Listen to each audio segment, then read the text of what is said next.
asalaamaaleykum Adja Fatou Faye responsable des femmes ville de Rufisque Benno Bokk Yaakaar. waaw tey comme dama nekk responsable des femmes comité électoral bu Rufisque Nord ñu oo jigéen ñi doon waxtaan ak ñoom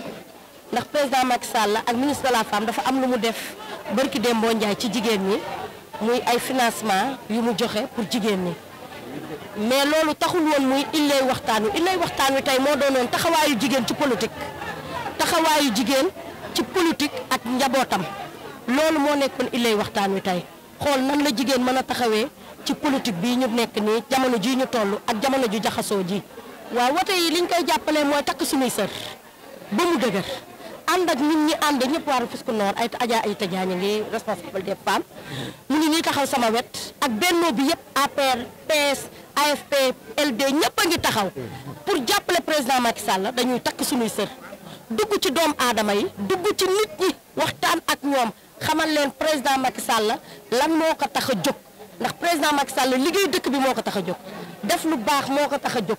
lenn taxu ko jóg violence taxu koo jóg ndax ay réalisation ku ne gis na ko kon suñu toogee ak suñuy naataangoo jigéen tajal leen li Macky Sall liggéey ci dëkk bi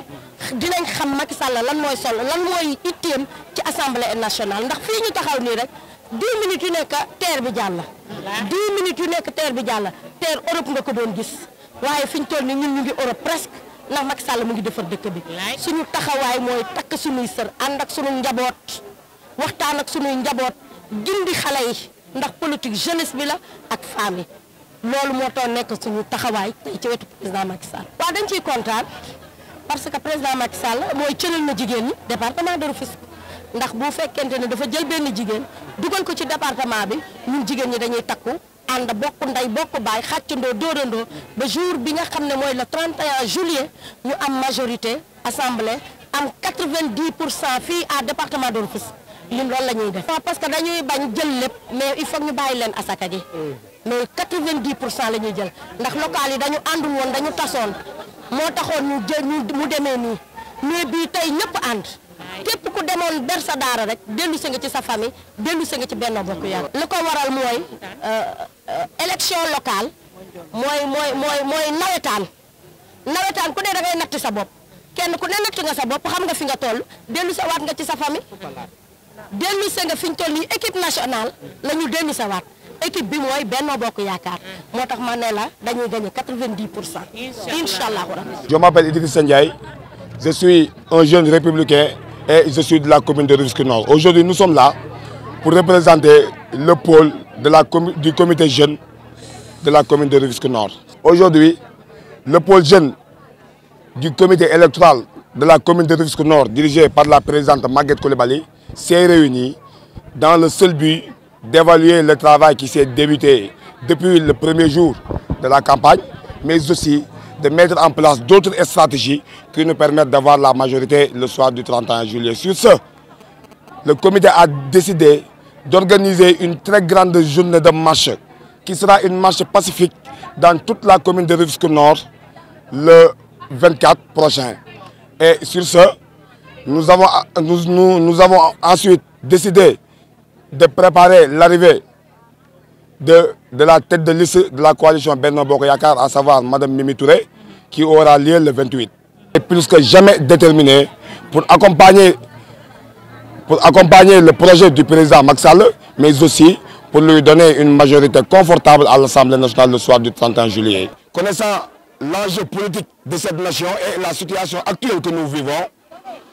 la jeunesse de la commune de Rufisque Nord, être conscient de l'état actuel de cette nation qui est en feu et en sang,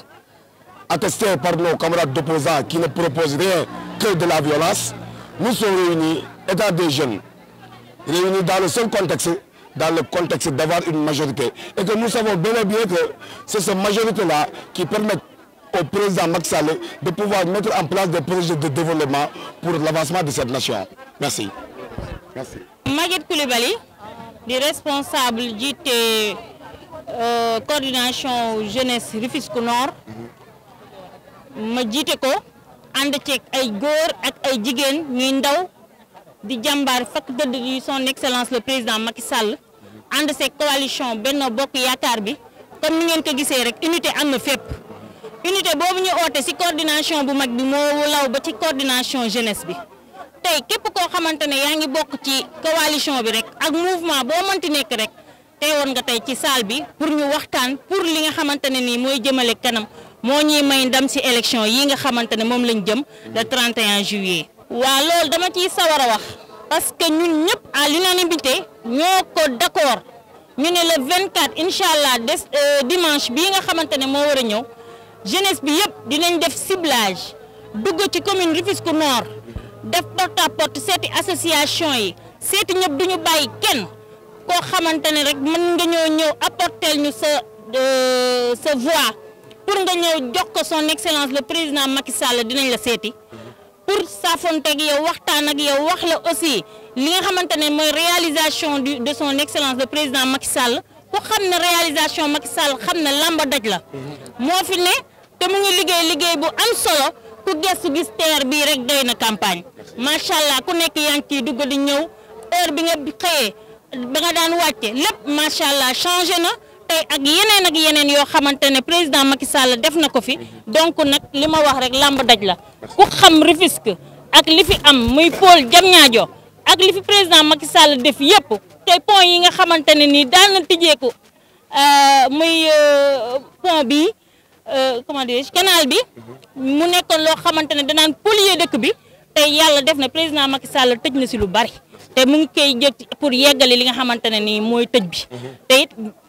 ak yeneen yoo xamante ne nii mu ngi koy def ci département bi si financement famille emploi des jeunes ak yeneen yoo xamante ne nii dinañ ko joxe jour boobu ku ko xamante ne nii képp koo xamante ne nii rek xamoo ci lu bari ndax ñu ci bari dañoo nasaxal seeni xel di leen wax ne président Macky Sall defu fi dara département de Rufisque li fi président Macky Sall def bari na li ma wax rek lamba daj la bokki say bët xool xanaa nga gëm ne doo xool donc nag loolu moo fi am te ñun dinañ ko dox le 24 incha allah ñu xaaraat tamit le 28 incha allah l'arrivée de Mimi Touré mu war a ñëw département de Rufisque ñun jeunesse bi yëpp les 7 centres de vote dinañ ko xaar dinañ ko teeru la jeunesse du département aussi dinañ ko teeru ñu teeru parce que ñeneen ñi nga xamante ne ñu ngi koy teeru def forte mobilisation dinañ leen wan ne jour boobu doo leen ñu ko dàq ndax président Macky Sall lañ am moom la ñuy tiitaroo tey lañ koy gën a bëgg tey lañ koy gën a jàppale tey lañ koy gën a wan nekk jeunesse bu département de Rufisque plus particulièrement la commune de Rufisque Nord tey lay gën a jàppale wan na la yaa fi ne te yow la ñuy jox ndam li merci beaucoup